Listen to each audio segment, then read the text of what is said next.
तो hello guys, आपका मधु Gupta channel पे एक बार फिर से स्वागत है। जेईई मेन 2025 चैप्टर का नाम mole concept.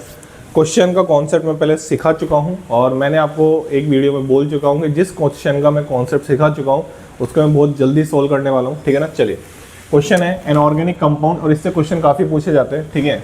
Weighing 500 milligram produce 220 milligram of CO2 on complete combustion, the percentage composition of carbon in the compound is। Simple सा क्वेश्चन है, इसका कॉन्सेप्ट मैं सिखा चुका हूँ। एक ऑर्गेनिक कंपाउंड मानिए, आपको उसकी टेंशन नहीं लेनी, ना कोई फॉर्मूले की टेंशन लेनी है, ना किसी चीज़ की टेंशन लेनी है। ऑर्गेनिक कंपाउंड है, ठीक है।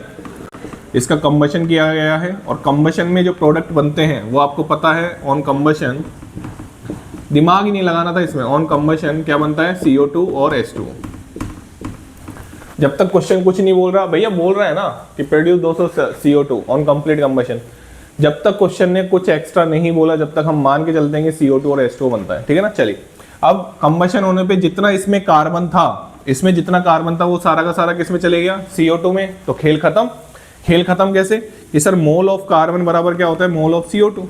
आराम से देखो, आराम से देखो भाई, जितना भी इसमें कार्बन था ना वो सबका सब किस में चले गया? CO2 में चले गया। खेल खत्म हो गया यहीं पे। बताओ मोल ऑफ CO2 कितने हो जाएंगे? 220 इंटू 10⁻³ मिलीग्राम को ग्राम में चेंज कर लिया, डिवाइड बाई 44। ये तो मोल हो गए। अब मास ऑफ कार्बन निकाल लो। मास ऑफ कार्बन क्यों निकाल रहे हो सर? अभी बता देता हूँ, क्या टेंशन वाली बात है। Into 10⁻³ divide by 44 into 12। अरे भाई, आपको क्या चाहिए? Percentage composition of carbon in the compound चाहिए ना। तो percentage composition, percentage of carbon in organic compound.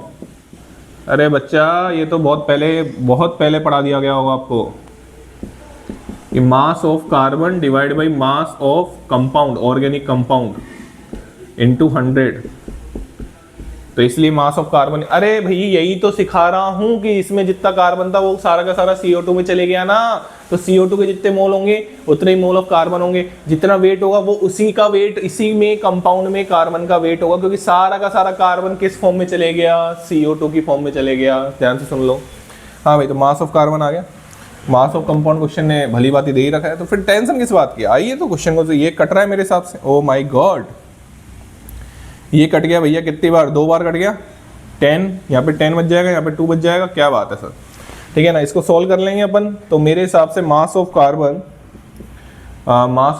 आपका आ गया 10⁻², 6 इंटू 10⁻², 6 आ गया। ये काट देंगे 6 से, ठीक है। 6 इंटू 10⁻² आ गया। और ये कितना दे रखा है अपन को भैया? कहाँ गया? अरे कहाँ गया? वो रहा 500 मिलीग्राम। तो 500 इंटू 10⁻³ इंटू 100। मेरे हिसाब से ये 10⁻⁻1 ऊपर जाएगा और ये 2 0 से 2 0 कटवाएगा, तो ये 12% आंसर आ जाएगा। 12%।